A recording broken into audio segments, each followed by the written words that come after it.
네, 4월 4일 목요일 그 사람 교회 매일 묵상 시작하겠습니다. 오늘은 시편 33편 첫 번째 시간입니다. 여호와를 즐거워하라라는 제목의 시편인데, 너 의인들아 여호와를 즐거워하라, 찬송은 정직한 자들이 마땅히 할 바로다, 이렇게 시작하는 시입니다. 그러니까 찬양이라는 것은 내 안에 건강한 내면을 보여주는 하나의 지표 같은 거죠. 그래서 너희 의인들아 여호와를 즐거워하라, 찬송은 정직한 자들이 마땅히 할 바로다. 그러니까 찬양을 한다는 것은 내 안에 이 건강함이 있다는 것, 내가 봐야 될 것을 바로 보고 있다는 것을 알려줍니다. 그러니까 수금으로 여호와께 감사하고 열줄 비파로 찬송할지어다. 새 노래로 그를 노래하며 즐거운 소리로 아름답게 연주할지어다. 이것이 인간의 가장 기본적인 그런 건강한 영성을 보여준다고 할 수 있죠. 우리가 몇 주 전에 설교할 때도 이런 표현을 했는데, 우리가 찬양해야 되는 이유가 뭐냐 했을 때 C.S. 루이스가 시편 사색에서 찬양하라, 하나님이 찬양하라라는 요구가 마치 그 인기에 영합하는 것 같이 좀 불편했는데, 나중에는 바로 깨달았다, 이렇게 얘기하죠. 이 감탄하다, 칭송한다는 말은 결국 현실을 제대로 파악한다는 말이라는 거죠. 하나님은 바로 그런 칭송의 대상이다. 그러니까 인간은 즐거워하는 대상에 찬사를 보내죠. 그래서 연인들이 서로 예쁘고 멋지다는 얘기를 끝도 없이 계속하는 것은 인사치레가 아니죠. 사랑하는 사람을 만나면 사랑한다, 예쁘다, 아름답다 표현하는 거잖아요. 그러니까 기쁨은 표현으로 완성이 되고, 사랑이 솟구칠 때는 그 감정을 음악과 그림과 시와 노래 등으로 우리가 담아내죠. 그러면 찬송의 진가가 더 아름답게 드러납니다. 정말 멋있는 작품을 보고 감탄하지 않는 것, 정말 아름다운 공연을 보고 박수치지 않는 것, 그게 더 내면이 건강하지 못하다는 것을 보여주는 거죠. 그래서 우리가 하나님을 찬양하라라고 할 때는 찬양해야 될 것을 찬양하는, 바로 보라는 거죠. 그게 건강한 내면을 알려주는 것이고, 그리고 찬양을 우리가 해야 되는 이유 중에 하나가, 찬양과 감사가 없다면 우리 삶에 그 내가 내 힘으로 해낼 수 있다라고 착각하기 때문에 찬양과 감사가 없는 거죠. 오늘 우리가 살아있는 것, 숨 쉬는 것, 오늘 하루를 하나님이 주신 것, 그 모든 것은 다 하나님의 은혜로 내게 허락한 것이죠. 그래서 우리가 우리 삶의 모든 것들을 우리가 감사하고 찬양해야 될 필요가 있습니다. 내가 내 힘으로 만든 게 아니죠. 내가 내 힘으로 사는 것이 아니죠. 그것이야말로 우주적인 배응망덕이다. 인간은 창조주가 아니죠. 붙들어주는 힘에 기대지 않고서는 한순간의 삶도 유지할 수 없습니다. 인간은 하나님께 의지할 수밖에 없는 존재인 것을 부정하지 말아라. 그러면서 이 건물을 이 표절해서 지금 이 판결이 내렸어요. 그걸 건물을 허물으라고 판결을 내렸습니다. 그래서 이제 부산 기장에 있는 이 카페를 이제 그 울산에서 똑같이 뺏겼어요. 그것을 이제 건물을 허물어야 되는데, 왜 그러냐면 이게 표절이잖아요. 표절은 다른 사람의 공을 감사하지 않고 인정하지 않고 내 것으로 돌리는 거잖아요. 그래서 찬양하지 않는 삶은 하나님의 역사를 표절하는 것과 같다, 그렇게 이야기했습니다. 그리고 이제 결국은 우리의 인생이 찬양으로 귀결되기 때문에, 찬양으로 끝나기 때문에 오늘의 어려움도 우리가 찬양할 수 있다, 이렇게 얘기했죠.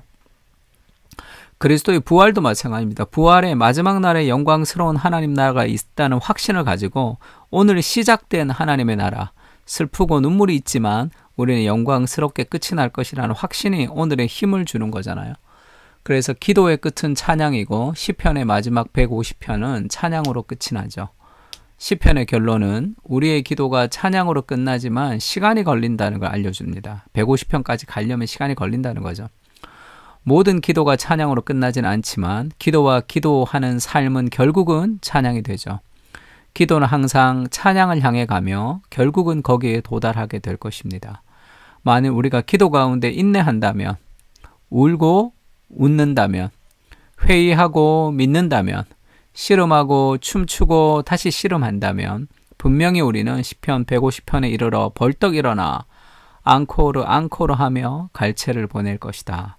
우리 인생의 모든 것이 다 아름다운 한편의 하나님의 찬양으로 끝이 나는 거죠. 오늘의 슬픔과 오늘의 스트레스도 먼 훗날에 영광스러운 하나님을 찬양하게 될 도구로 그게 바뀔 거예요. 그래서 시편 150편까지 다 우리가 듣고 마지막에 찬양을 하고는 앙코르 다시 또 돌아가고 싶은 거죠. 또 다시 또 찬양을 하고 싶어하는 그런 삶이 될 것입니다. 그래서 우리는 찬양해야 되는 것이 마땅한 것이다 이렇게 얘기합니다. 그러면 어떻게 하면 찬양할 수 있느냐 하면 찬양을 내가 그러면 찬양해야지 내가 열심히 찬양해야지 하면서 인간적으로 찬양해야 될 무엇을 끌어내야 되는 것이 아니라 하나님이 먼저 우리를 위해서 행하신 일을 기억할 때 찬양을 흘러나오는 것이죠. 홍해가 갈라지고 하나님이 기적같이 이스라엘을 출애굽시키는 그 홍해의 사건을 경험하고 나서 미리암이 소고를 치며 춤추며 찬양하잖아요. 하나님이 우리에게 베푸신 은혜를 기억할 때 우리는 찬양으로 하나님께 감사의 고백을 할 수 있는 겁니다.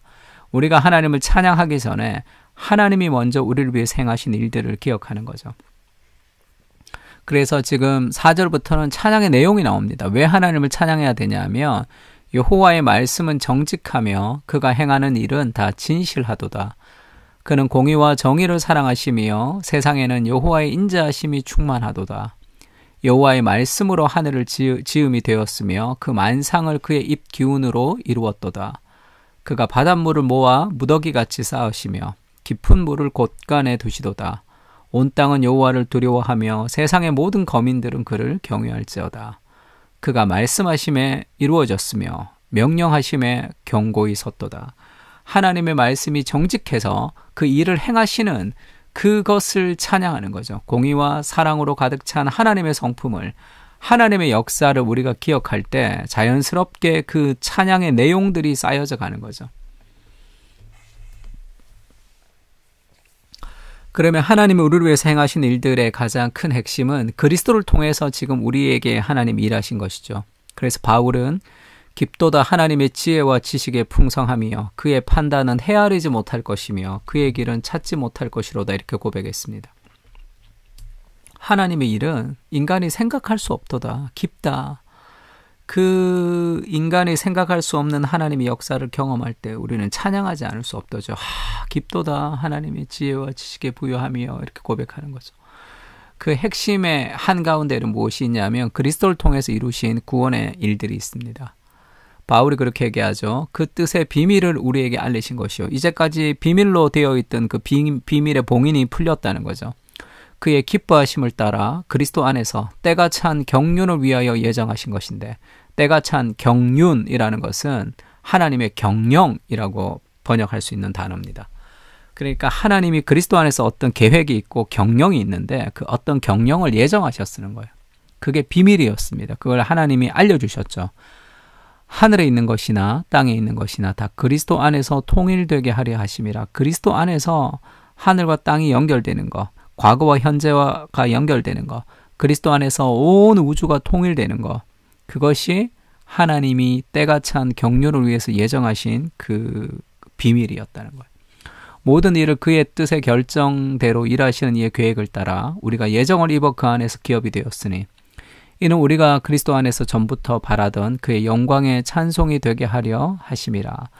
그리스도를 통해서 우리를 구원하신 그 사건이 단순한 개인의 사건이 아니라 온 피조세계, 온 우주, 하늘에 있는 것이나 땅에 있는 모든 것이 그리스도 안에서 통일되게 하는 그 하나님의 위대한 계획의 역사 속에 있다는 거예요. 그것을 깨달을 때, 그 하나님 나라를 깨달을 때, 우리가 그리스도를 통해서 이루시는 그 하나님의 역사를 깨달을 때 찬양하지 않을 수 없는 거죠. 아, 내가 만세로부터 택함을 받았구나. 그리스도가 나를 위해 십자가에 못 박혀 죽으셨구나. 지금도 성령께서 내 안에서 일하시면서 거룩한 하나님의 나라의 일들을 나를 통해 이루어 가시겠구나. 그 어마어마한 하나님의 계획의 한가운데 우리가 있다는 것을 기억할 때 우리는 찬양하지 않을 수 없습니다. 하나님이 비밀스럽게 이 봉인했던 그 봉인이 이 신약에 그리스도를 통해서 해제가 되었는데, 하늘에 있는 것이나 땅에 있는 모든 것이 그리스도 안에 통일되게 하는 그 역사의 중심인 그리스도, 그 그리스도를 통해서 하나님이 우리의 삶을 그곳으로 동참시키는 거죠. 아, 깊도다, 놀랍도다, 하나님이 나를 향한 계획이 크도다. 그렇게 우리가 하나님을 알아가면서 찬양하고 또 찬양할 수밖에 없는 거겠죠. 하나님을 찬양합니다. 나를 향하신 하나님의 계획과 일하심을 생각하면 찬양하지 않을 수 없습니다. 나는 무엇이며 내 집은 무엇이간데 그리스도의 목숨을 버리는 사랑으로 사랑해 주십니까?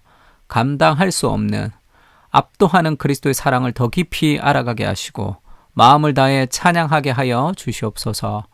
주님의 행하심을 묵상하며 터져나오는 찬양과 감격과 감사의 삶을 살게 하옵소서. 주님을 있는 그대로 볼수록 찬양할 수밖에 없습니다. 찬양받기에 합당하신 주님을 찬양합니다. 아멘. 오늘 하루도 하나님을 찬양하며 살아가는 하루가 되면 좋겠습니다. 우리 다 같이 기도하겠습니다.